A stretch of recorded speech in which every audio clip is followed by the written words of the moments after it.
नमस्कार। आज हम पढ़ेंगे स्पर्श भाग 2 से पाठ तीसरी कसम के शिल्पकार शैलेंद्र। इस पाठ के लेखक हैं प्रहलाद अग्रवाल। आइए अब हम जानते हैं प्रहलाद अग्रवाल जी के बारे में। प्रहलाद अग्रवाल जी का जन्म 1947 में मध्य प्रदेश जबलपुर शहर में हुआ। उन्होंने अपनी शिक्षा वहीं से हासिल की। प्रहलाद अग्रवाल जी को हमेशा से साहित्य और फिल्मों में रुचि थी। उन्होंने साहित्य और फिल्मकारों के जीवन, उनके अनुभव को विस्तार से पढ़ा है और लिखा भी है। उनकी कुछ प्रमुख कृतियां हैं खुशबू, सातवां दशक तानाशाह, सुपरस्टार राज कपूर, आधी हकीकत आधा फसाना, प्यासा, अतृप्त गुरुदत्त, ओरे मांझी, विमल राय का सिनेमा, महाबाजार के महानायक, 21वीं सदी का सिनेमा, कवि शैलेंद्र, जिंदगी की जीत में यकीन। ये थे प्रहलाद अग्रवाल जिन्होंने इस पाठ को लिखा है। आइए जानते हैं इस पाठ के बारे में कि इस पाठ में है क्या। इस पाठ के अंदर ना केवल हम राज कपूर और कवि शैलेंद्र को जानेंगे, बल्कि ये भी जानेंगे कि हिंदी सिनेमा किस तरह से कार्य करता है। क्या ऐसी चीज़ें हैं जिस पर हिंदी सिनेमा, हिंदी जगत चलता है।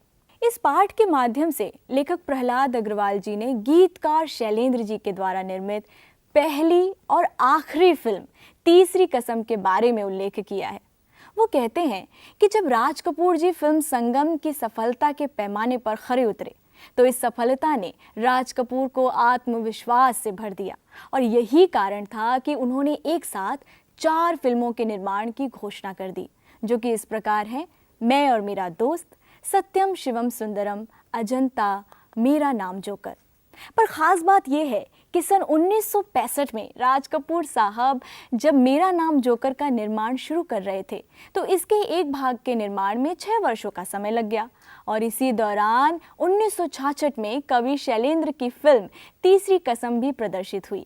लेखक प्रहलाद अग्रवाल जी के अनुसार इस फिल्म में हिंदी साहित्य की अत्यंत मार्मिक कथाकृति को सेल्यूलाइट पर पूरी सार्थकता और सशक्तता से उतारा गया है। प्रहलाद जी कहते हैं कि ये फिल्म नहीं बल्कि सेल्यूलाइट पर लिखी गई एक कविता थी। एक गीतकार के रूप में फिल्मी जगत से जुड़े रहने वाले कवि और गीतकार शैलेंद्र ने जब फणीश्वरनाथ रेणु की अमर कृति तीसरी कसम उर्फ मारे गए गुलफाम को सिने पर्दे पर उतारा तो ये मील का पत्थर साबित हुई थी। और दूसरा ये भी कि इसे हम आज भी याद करते हैं।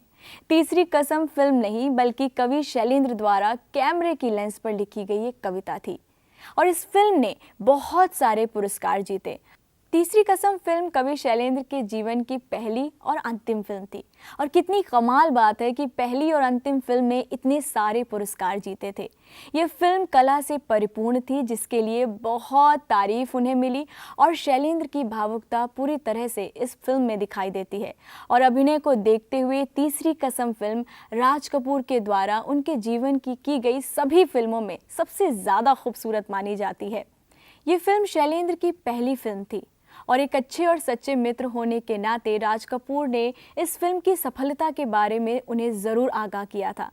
आज हम चाहे इस फिल्म को कामयाब माने, लेकिन उस ज़माने में ये कड़वा सच है कि पर्दे पर इस तरह की फिल्म को दिखाना, उसे प्रसारित करना और ऐसे लोगों का मिलना जो इस फिल्म पर यकीन करें, बहुत मुश्किल था। जो भावनाएं इस फिल्म में दिखाई गई हैं उसे समझना और समझाना बहुत ही मुश्किल कार्य रहा। किसी मुनाफे के चलते इस फिल्म को बनाने के लिए शैलेंद्र कभी भी राजी नहीं थे। शैलेंद्र चाहते थे कि जैसा इस कहानी को फणीश्वरनाथ रेणु ने लिखा है, फिल्म पर यानी सिनेमा पर उसको हूबहू वैसा ही दिखाया जाए। इस पाठ में एक जगह हम पढ़ेंगे कि श्री 420 का एक गीत था, प्यार हुआ इकरार हुआ, प्यार से फिर क्यों डरता है दिल।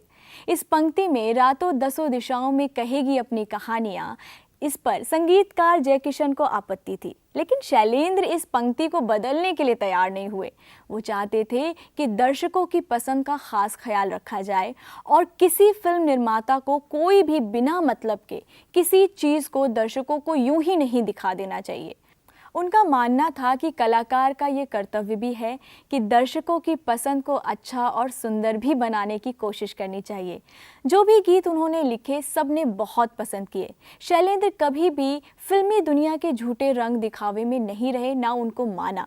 उनके अर्थ समुद्र की तरह गहरे होते थे और इसी विशेषता के चलते उन्होंने न केवल अपनी ज़िंदगी में इसको माना बल्कि फिल्मों में भी उतारा।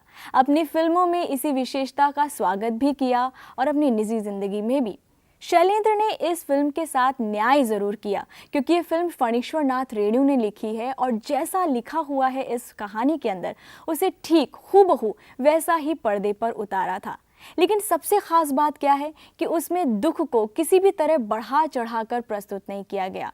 उसमें दुख को जीवन की सही परिस्थितियों में ठीक ढंग से बिल्कुल वैसे ही प्रस्तुत किया गया है जैसा कहानी में था। इसकी एक और ख़ास बात कि इसको प्रदर्शित करने के लिए बहुत मुश्किलों का सामना तो करना ही पड़ा और साथ ही साथ वहीदा रहमान जैसे सितारे इस फिल्म में मौजूद थे जो कि पहले से ही लोकप्रिय थे और लोकप्रियता बटोर चुके थे।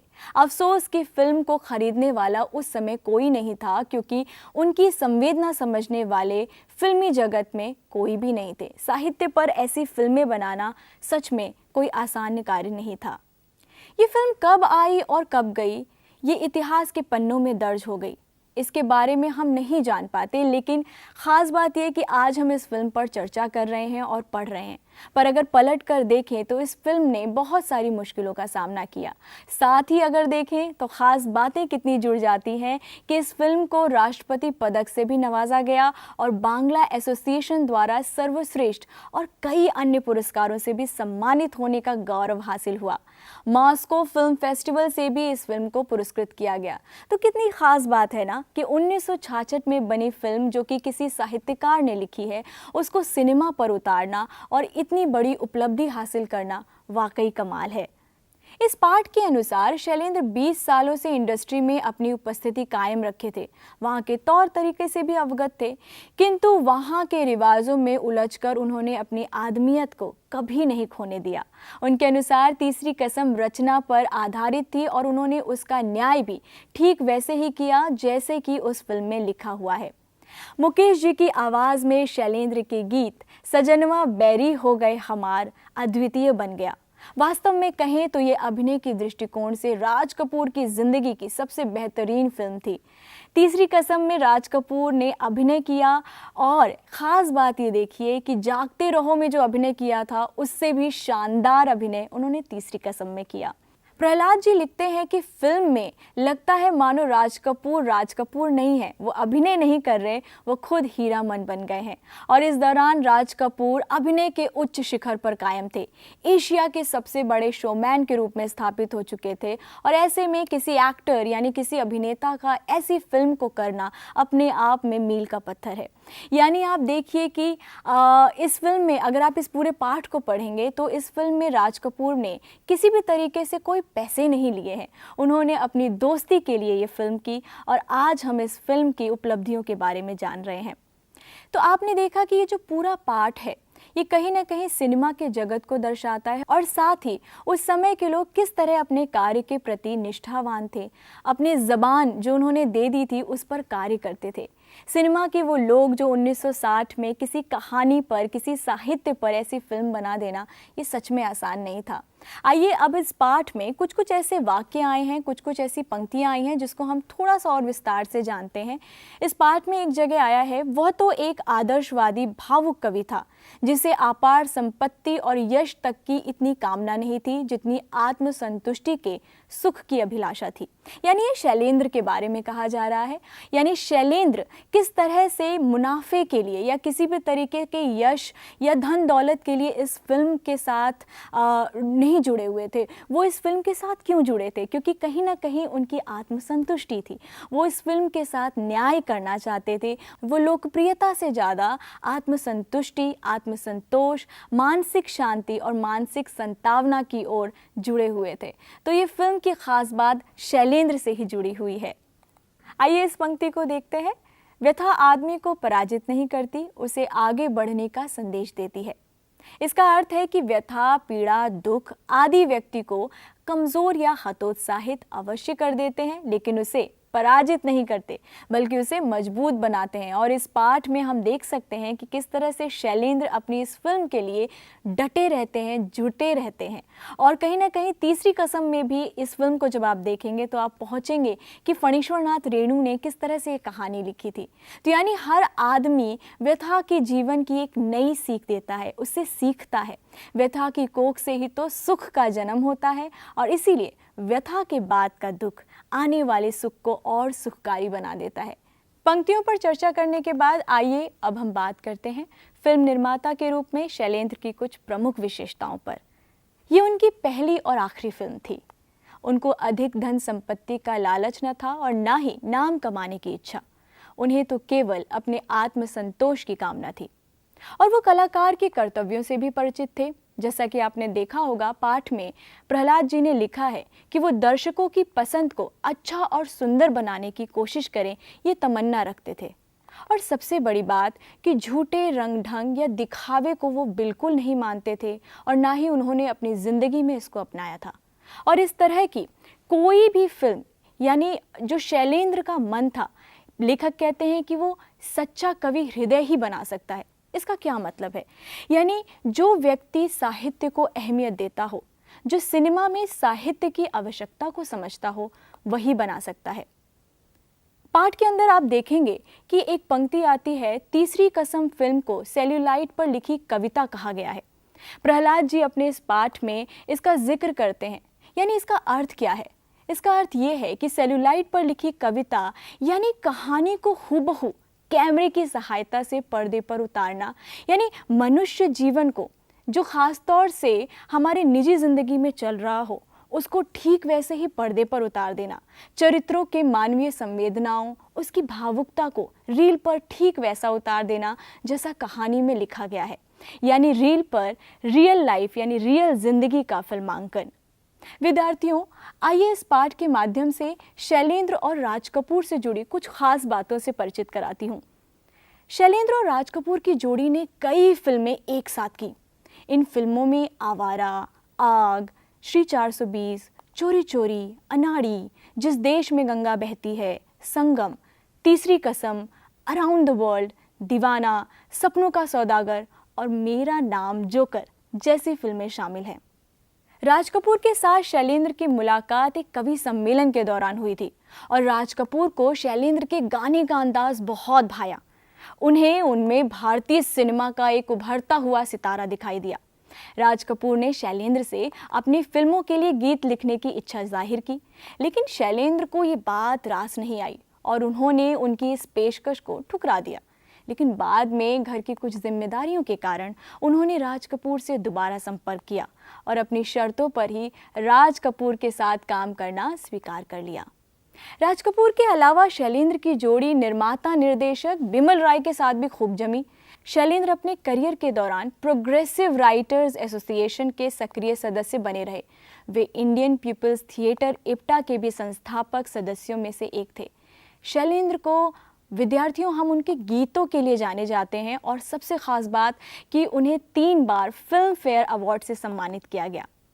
शैलेंद्र के सिने सफर में उनकी जोड़ी प्रसिद्ध संगीतकार शंकर जयकिशन के साथ खूब जमी और उनके बनाए गाने जबरदस्त हिट हुए। शैलेंद्र ने बूट पॉलिश, श्री 420 और तीसरी कसम में अभिनय भी किया, है ना कमाल बात। और इसके अलावा उन्होंने फिल्म परख 1960 के संवाद भी लिखे थे। विद्यार्थियों, आपको जानकर शायद हैरानी हो कि शैलेंद्र ने वर्ष 1966 में तीसरी कसम का निर्माण किया, लेकिन बॉक्स ऑफिस पर इसकी असफलता के बाद उन्हें गहरा सदमा पहुंचा और इसके बाद उनके मित्रों ने उन्हें किसी प्रकार का सहयोग करने से इनकार कर दिया। फिल्म तीसरी कसम की असफलता के बाद उन्हें दिल का दौरा पड़ा। विद्यार्थियों, आप ये देखेंगे कि कैसे एक कहानी पर बनी फिल्म एक तरफा सफलता के नए कीर्तिमान गढ़ती है, लेकिन वहीं अपने समय में उसे वो शोहरत और सफलता हासिल नहीं हुई जिसकी वो असल में हकदार थी। अगर हम आज के कमर्शियल सिनेमा यानी व्यावसायिक सिनेमा की बात करें तो पाएंगे कि शायद ही कोई प्रोड्यूसर या निर्माता होगा जो किसी साहित्य पर फिल्म बनाता है, और इसीलिए आप देखेंगे कि समाज का बहुत बड़ा वर्ग साहित्य से अछूता रहता है। साहित्य और सिनेमा का संगम अपने आप में कितना अनूठा है। लेकिन बात हमेशा कहाँ आकर रुकती है? सिनेमा के हिट और सुपर हिट के कल्चर पर। जैसा कि पाठ के शुरुआत में आपने देखा भी है और ये लिखा हुआ है कि कोई भी शुक्रवार ऐसा नहीं होता जब कोई नई फिल्म नहीं लगती हो, और हर शुक्रवार फिल्म बदल जाती है। तो फिर ऐसे में फिल्में, यानी वो फिल्में जो कि कमर्शियल ढंग से नहीं बनी हैं, जो कमर्शियली हिट नहीं हो सकती हैं, उसका चलना कितना मुश्किल होता है।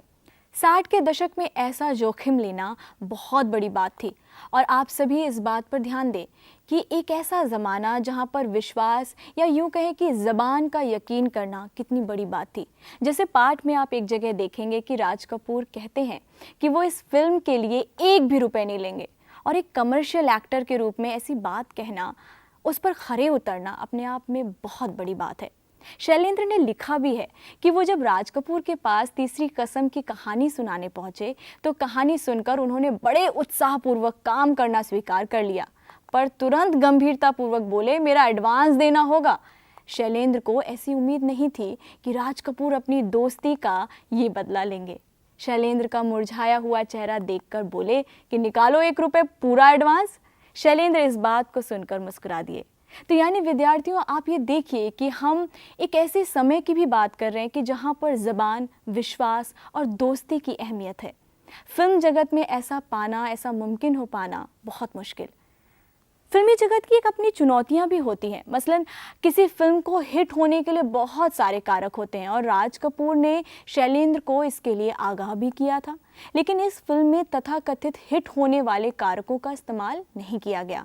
पाठ में भी आप देखेंगे कि प्रहलाद अग्रवाल ने एक वाक्य, या यूं कहूँ कि मुहावरे का प्रयोग किया है, 2 से 4 बनाना। यानी एक प्रोड्यूसर होने के नाते मुनाफे या पैसे से पैसे बनाने वाले दृष्टिकोण से शैलेंद्र ने ये फिल्म नहीं बनाई। आप देखिए उनके गीतों में भी ये भाव दिखाई देता है, मेरा जूता है जापानी, ये पतलून इंग्लिशतानी, सर पर लाल टोपी रखे फिर भी दिल है हिंदुस्तानी। ऐसे गीत लिखने वाले गीतकार शैलेंद्र ही हो सकते हैं। अब अगर हम फिल्म के एक सीन पर बात करें, मैं चाहूँगी इस पाठ को पढ़ने के बाद आप ज़रूर ये फिल्म देखिएगा, तो शायद आप इस सीन को समझ पाएँ। इस फिल्म में आप देखेंगे कि एक जगह कजरी नदी के किनारे घुटने मोड़कर गीत गाते हुए हीरामन हीराबाई से पूछता है, मन समझती है ना आप? तब हीराबाई जुबान से कुछ नहीं कहती, परंतु आंखें बोलती हैं, और ऐसे दृश्य जहां भाषा से परे जाकर कोई सीन पर्दे पर ठहर जाए, हिंदी सिनेमा में ऐसी अभिव्यक्तियां बहुत कम देखने को मिलती हैं। पाठ और फिल्म को देखते हुए आप समझेंगे और ये जानेंगे, मेरे ख्याल से महसूस कर पाएंगे कि हमारी फिल्मों की सबसे बड़ी कमज़ोरी होती है कि उसमें लोक तत्व का अभाव होता है, वे ज़िंदगी से दूर होती हैं। यदि त्रासद स्थितियों को चित्रांकन करना भी होता है तो उसे हम बहुत ग्लोरीफाई कर देते हैं। यहाँ हम यानी फिल्में या फिल्मकार जो होते हैं वो ग्लोरीफाई कर देते हैं। दुख का ऐसा विभत्स रूप प्रस्तुत होता है जो कहीं ना कहीं हकीकत के करीब नहीं ठहरता। फिल्में अक्सर आम जीवन से बहुत दूर हो जाती हैं, अर्थात उसमें वास्तविकता जैसा कुछ भी नहीं होता। तीसरी कसम की ये खास बात थी कि वह दुख को भी सहज स्थिति में जीवन सापेक्ष प्रस्तुत करती है। जैसा कि मैंने पहले भी बताया कि दुख को बढ़ा चढ़ाकर इस फिल्म में बिल्कुल भी प्रस्तुत नहीं किया गया है। तो ऐसी ही बारीकियों से सजाई गई थी ये फिल्म तीसरी कसम, और इन्हीं सारी बातों को प्रहलाद जी ने अपने इस पाठ तीसरी कसम के शिल्पकार शैलेंद्र में बयां किया है। आशा है कि आप इस पाठ को पढ़ने के बाद उन तमाम फिल्मों को ज़रूर ढूंढेंगे जो साहित्य पर आधारित हैं, और इस फिल्म को भी ज़रूर देखेंगे। इसी के साथ मैं यहाँ पर विराम लेती हूँ। आशा है कि आप इस पाठ को अच्छे से समझे होंगे, आपको आनंद आया होगा। नमस्कार।